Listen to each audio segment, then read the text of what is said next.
नमस्कार दोस्तों, CDRK Saini B Ed classes YouTube channel पर आप सभी का हार्दिक स्वागत है, अभिनंदन है।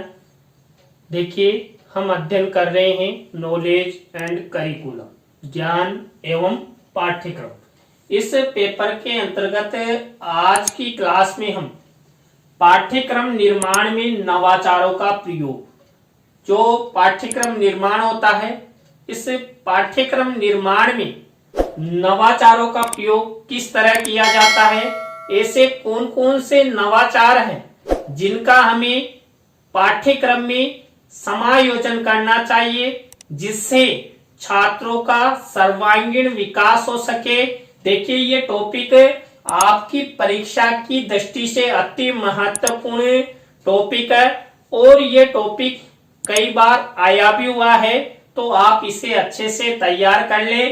तो यदि आप हमारे YouTube चैनल पर पहली बार आए हैं तो हमारे YouTube चैनल को सब्सक्राइब करें और पास ही बने बेल आइकन के बटन को जरूर दबा देवे, जिससे हमारे द्वारा जब भी कोई न्यू वीडियो अपलोड की जाए या लाइव क्लास चलाई जाए तो उनके नोटिफिकेशन आपको मिल सके और आप परीक्षा की अच्छी तैयारी कर सके। देखिए, जो पाठ्यक्रम निर्माण है, इस पाठ्यक्रम निर्माण में नवाचारों का प्रयोग किस तरह किया जाता है, कौन कौन से नवाचार हैं, उनसे संबंधित जो ये टॉपिक है, इसको स्पष्ट करने हेतु हम कुछ बिंदुओं का अध्ययन करेंगे। देखिए, जब पाठ्यक्रम निर्माण किया जाता है, पाठ्यक्रम निर्माण में जब हम नवाचारों का प्रयोग करते हैं तो हमें पाठ्यक्रम में श्रवण यंत्रों का प्रयोग करना चाहिए। देखिए, कई बार आपने देखा है कई छात्र बोलते भी हैं लेकिन सुनाई कम देता है, तो यहाँ पर जो नवाचार हैं जिनके माध्यम से छात्रों को अच्छी शिक्षा प्रदान की जा सकती है, उन्हीं के अंतर्गत श्रवण यंत्र भी आते हैं, जिनसे छात्रों को अच्छी तरह सुनाई दे। तो छात्रों को श्रवण यंत्रों संबंधी पाठ्यक्रम भी, हमारे जो पाठ्यक्रम निर्माण किया जाए उसमें उससे संबंधित विषयों का समावेशन करना चाहिए। देखिए, जो कम सुनने वाले छात्र हैं उनको पता लग सके कि हमें कौन कौन सी गतिविधियां क्रियाएं करना चाहिए, जिससे जो हम कम सुनते हैं वो हमें अच्छी तरह सुनाई दे। किस तरह अध्यापक पर ध्यान देना है, किस तरह श्यामपट्ट पर ध्यान देना है, हमें किस तरह पाठ्यक्रम को अध्ययन करना है, ये सब जब पाठ्यक्रम में श्रवण यंत्रों का प्रयोग किया जाएगा तभी पाठ्यक्रम का अच्छे से वो अध्ययन कर सकते हैं, ज्ञान प्राप्त कर सकते हैं। इसके बाद देखिए, जब नवाचारों का प्रयोग पाठ्यक्रम में किया जाता है तो एक अध्यापक को समय समय पर विविध प्रकार के प्रश्नों का प्रयोग करना चाहिए, ना कि हमेशा छात्रों से निबंधात्मक प्रश्न पूछे। नहीं, कभी कभी एक शिक्षक को वस्तुनिष्ठ प्रश्न भी पूछने चाहिए, अति लघुत्रात्मक प्रश्न भी पूछने चाहिए, लघुत्रात्मक प्रश्न भी पूछना चाहिए, कल्पनाशीलता युक्त प्रश्न भी पूछने चाहिए, परिवेश सजगता युक्त प्रश्न भी अध्यापक को पूछना चाहिए। प्रश्नों के माध्यम से ही छात्रों का मूल्यांकन होता है और मूल्यांकन के द्वारा छात्रों की उपलब्धि का पता लगता है, छात्रों के ज्ञान का पता लगता है और मूल्यांकन के द्वारा बालकों का सर्वांगीण विकास करने का लक्ष्य रखा जाता है। तो यहाँ पर एक अध्यापक को पाठ्यक्रम निर्माण में जब विविध प्रकार के प्रश्नों का समावेश किया जाएगा तभी एक अध्यापक उसके प्रति बढ़ेगा, एक योजना बनाएगा और छात्रों से विविध प्रकार के प्रश्न पूछेगा। इसके बाद देखिए, पोर्टफोलियो का निर्माण। क्या होता है पोर्टफोलियो?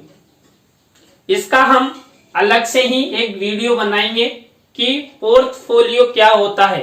देखिए, पोर्टफोलियो के माध्यम से कंप्यूटर में एक डाटा निर्धारित किया जाता है किसी भी छात्र का।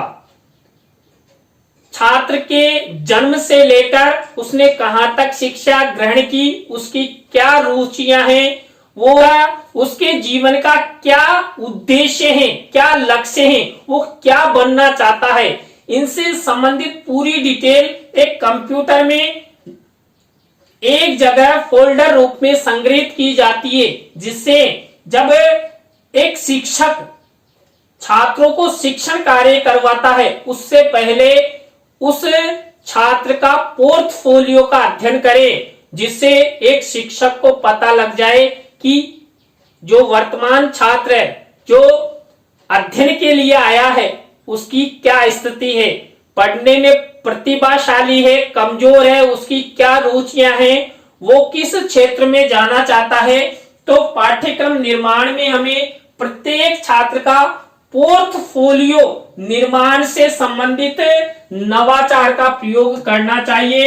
इसके बाद देखिए, कक्षा कक्ष में सीसीटीवी कैमरों का प्रयोग। देखिए, यदि हमें छात्रों का उचित आंकलन करना है, कौन सा छात्र क्या कर रहा है।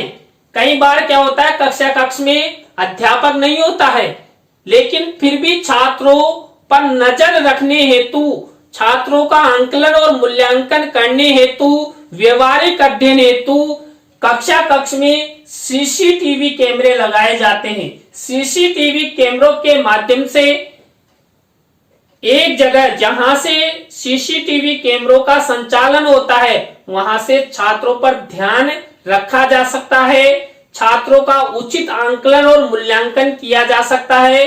तो जो नवाचार है, उन नवाचारों में सीसीटीवी कैमरों का प्रयोग करना भी हमारे पाठ्यक्रम में होना चाहिए, जिससे छात्रों का अच्छे से विकास हो सके, छात्रों पर अच्छी नजर रखी जा सके और छात्र अच्छा अधिगम करे। छात्रों में ये रहे कि हमें बदमाशी नहीं करना है, कक्षा में अनुशासनहीनता नहीं करनी चाहिए। हमारे कक्षा कक्ष में सीसीटीवी कैमरे लगे हुए हैं, तो कक्षा कक्ष में एक अनुशासन भी बना रहेगा। इसके बाद है 5वां, सृजनात्मक गतिविधियों का निर्माण। देखिए, जब पाठ्यक्रम का निर्माण किया जाता है तो पाठ्यक्रम में ऐसे विषय समायोजन करने चाहिए, ऐसे नवाचार सम्मिलित करने चाहिए जिनसे छात्रों की सृजनात्मक शक्ति का विकास हो सके। देखिए, यदि छात्रों की सृजनात्मक शक्ति का विकास होगा तो बालक अच्छा कोई नया करेंगे, नया आविष्कार करेंगे, नई वस्तु या पदार्थों का आविष्कार करेंगे। आप सबको पता है, देखिए, वैज्ञानिक कौन बनता है, एक आविष्कार करने वाला कौन बनता है, छात्र ही बनते हैं। तो यदि बालकीय जीव में, यानी कि बालक का जो प्राथमिक स्तर होता है, उस स्तर पर ही हम सृजनात्मक गतिविधियां करेंगे तो बालकों में अच्छा विकास होगा और छात्र सृजनात्मक शक्तियों के माध्यम से अच्छा विकास कर सकते हैं। इसके बाद देखिए, जो पाठ्यक्रम होता है, उस पाठ्यक्रम निर्माण में नवाचारों के अंतर्गत मनोरंजनात्मक मूवीज एवं कार्टूनों का प्रयोग करना चाहिए। देखिए, हमेशा छात्रों को यह नहीं लगना चाहिए कि सारे दिन हमें एक अध्यापक पढ़ाता ही रहता है। नहीं, बीच बीच में छात्रों का मनोरंजन भी होना चाहिए। छात्रों को ऐसी हंसी मजाक वाली मनोरंजनात्मक मूवीज भी दिखानी चाहिए, कार्टून्स भी दिखाने चाहिए, जिससे छात्रों में जो आलस्य आ जाता है, उस आलस्य को दूर करके सक्रियता आए, जिससे देखिए छात्रों का मन प्रफुल्लित रहेगा और फिर वो शिक्षण के प्रति तैयार हो जाएंगे। तो समय समय पर मनोरंजनात्मक मूवी और कार्टूनों का प्रयोग हमारे पाठ्यक्रम में होना चाहिए, जिससे छात्रों को लगातार सैद्धांतिक कार्यों के साथ साथ प्रायोगिक कार्यों के अंतर्गत भी मनोरंजनात्मक मूवीज और कार्टून्स देखने का समय मिले और छात्रीय सक्रिय हो सके। इसके बाद वीडियो कॉन्फ्रेंस की व्यवस्था। देखिए वीडियो कॉन्फ्रेंस, आपने व्हाट्सएप देखा है, मैसेंजर देखा है, आजकल वर्तमान में कई एप्स ऐसे हैं जिनके माध्यम से हम वीडियो कॉलिंग करते हैं। वीडियो कॉलिंग ही क्या है? वीडियो कॉन्फ्रेंस होता है। एक वीडियो कॉन्फ्रेंस के माध्यम से भी छात्रों में अच्छा विकास किया जा सकता है। देखिए कई बार यदि हमारे पाठ्यक्रम में वीडियो कॉन्फ्रेंस की व्यवस्था होगी तो छात्र घर पर बैठा हुआ भी अपने शिक्षक से कॉन्फ्रेंस कर सकता है।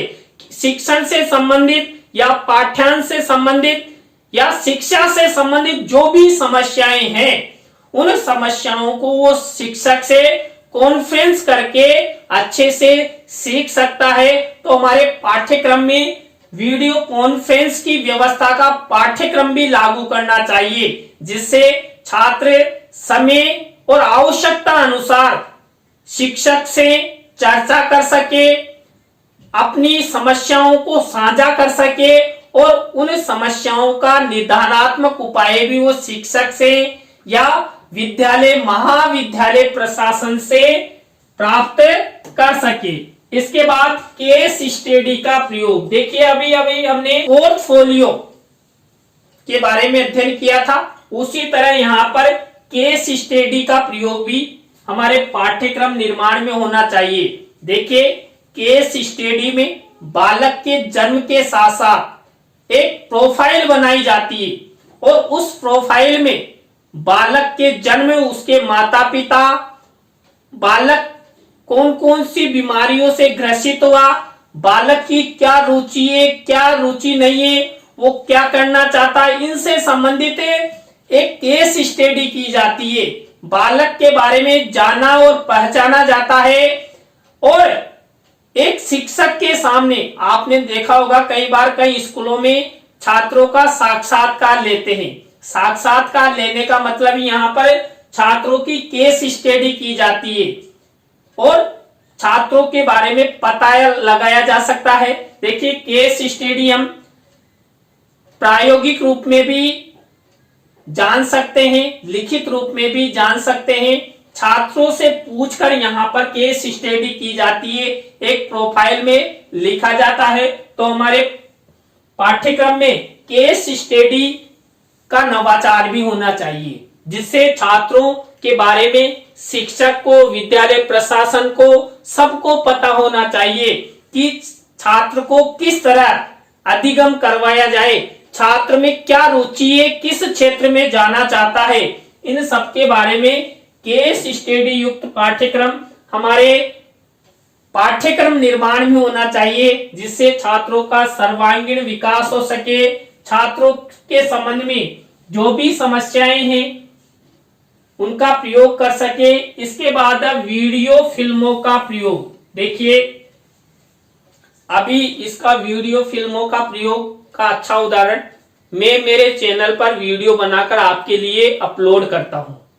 तो उसी तरह छात्रों के लिए कक्ष में शिक्षण तो करते ही हैं, एक अध्यापक उस विषय या पाठ्यांश या टॉपिक को पढ़ा देता है, लेकिन उससे संबंधित वीडियो बनाकर भी शिक्षक को छात्रों को प्रस्तुत करना चाहिए, छात्रों को सेंड करना चाहिए। क्यों? देखिए हम उस ज्ञान को और अधिक बड़ा कर सकते हैं जब उस ज्ञान का एक से अधिक बार रिपीटेशन करेंगे, अधिगम करेंगे, अभ्यास करेंगे। तो इसलिए जब आप यानी शिक्षक जब कक्ष में छात्रों को पढ़ा दें और उसके बाद वीडियो फिल्में बनाकर छात्रों को प्रस्तुत की जाए, तो छात्र मान लीजिए उस टॉपिक का अभ्यास कर रहा है और अभ्यास में उसे लगे कि इस शब्द के बारे में या इस सेंटेंस के बारे में मुझे समझ नहीं आ रहा, तो छात्र जाएगा, वीडियो को खोलेगा, वीडियो को देखेगा और अपनी समस्या का हल वो वीडियो फिल्मों के माध्यम से कर सकता है। तो यहाँ पर अच्छा उदाहरण एक यूट्यूब पर हमारे चैनल के माध्यम से जितने भी वीडियो आपके लिए अपलोड की गई है वो यहाँ पर एक अच्छा उदाहरण है। आप सब भी अध्यापक बनने जा रहे हैं तो आपको भी छात्रों के लिए इसी तरह करना है।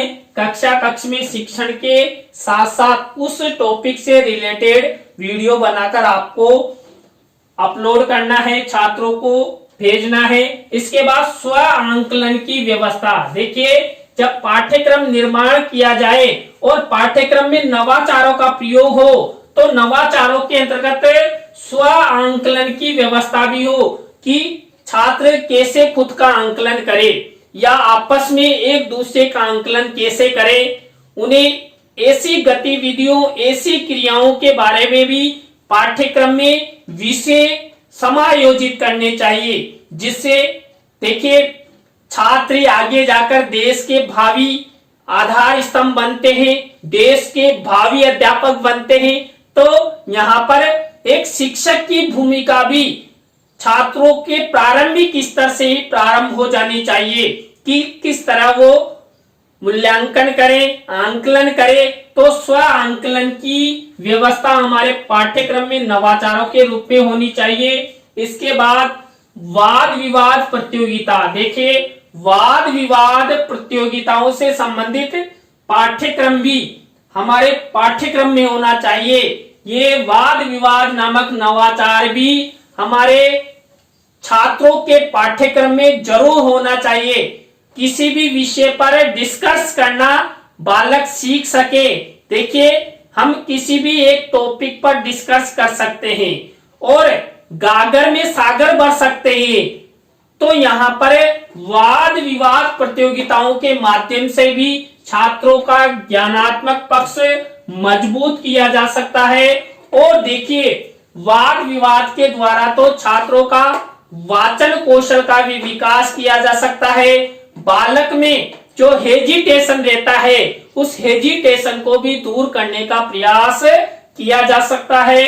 इसके बाद मानकीकृत परीक्षणों का प्रयोग। देखिए, छात्रों के लिए जितने भी परीक्षण प्रयोग में लाए जाते हैं, उन सब परीक्षणों का प्रयोग जब नवाचारों के रूप में छात्रों हेतु पाठ्यक्रम में प्रयोग किए जाए तो वो कैसे होने चाहिए? मानकीकृत होने चाहिए, मानक आधारित होनी चाहिए। देखिए, हम कक्षा कक्ष में जब प्रतिशत प्राप्त करते हैं या छात्रों को प्रतिशत प्रदान करते हैं तो कुछ मानक के आधार पर ही निर्धारित करते हैं कि ये छात्र फर्स्ट डिवीजन आया, ये सेकंड डिवीजन आया, ये थर्ड डिवीजन आया और ये फेल हो गया।